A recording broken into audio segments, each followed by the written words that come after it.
ಕೋವಿಡ್ನಿಂದಾಗಿ 2020ರಲ್ಲಿ ಸ್ಥಗಿತಗೊಂಡಿದ್ದ ಭಾರತ ಮತ್ತು ಚೈನಾದ ನಡುವಿನ ನೇರ ವಿಮಾನ ಸೇವೆಗಳು 4 ವರ್ಷಗಳ ನಂತರ ಪುನರಾರಂಭವಾಗಲಿವೆ. ಅಕ್ಟೋಬರ್ ಅಂತ್ಯದೊಳಗೆ ಪುನರಾರಂಭಿಸಲು ಉಭಯ ರಾಷ್ಟ್ರಗಳು ಒಪ್ಪಂದ ಮಾಡಿಕೊಂಡಿವೆ ಎಂದು ವಿದೇಶಾಂಗ ವ್ಯವಹಾರಗಳ ಸಚಿವಾಲಯ ತಿಳಿಸಿದೆ.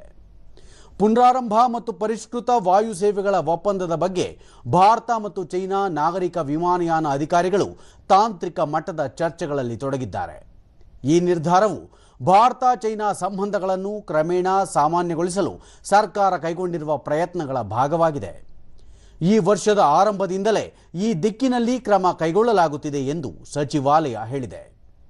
ಎರಡೂ ದೇಶಗಳ ಒಪ್ಪಂದದ ಬಳಿಕ ದೇಶದ ಅತಿದೊಡ್ಡ ಖಾಸಗಿ ವಿಮಾನಯಾನ ಸಂಸ್ಥೆಯಾದ ಇಂಡಿಗೋ ಇದೇ 26ರಿಂದ ಕೋಲ್ಕತ್ತಾ ಮತ್ತು ಚೈನಾದ ಗುವಾಂಗ್ಝೌ ನಡುವಿನ ನೇರ ದೈನಂದಿನ ವಿಮಾನಗಳನ್ನು ಆರಂಭಿಸಲು ಘೋಷಿಸಿದೆ.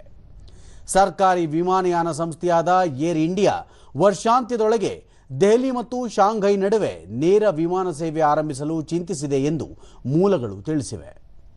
ಭಾರತ ಮತ್ತು ಚೈನಾದ ನಡುವಿನ ವ್ಯಾಪಾರ, ವ್ಯವಹಾರ, ಶಿಕ್ಷಣ ಮತ್ತು ಪ್ರವಾಸೋದ್ಯಮದ ಕಾರಣದಿಂದಾಗಿ ಈ ಮಾರ್ಗಗಳಿಗೆ ಹೆಚ್ಚಿನ ಬೇಡಿಕೆ ಇದೆ.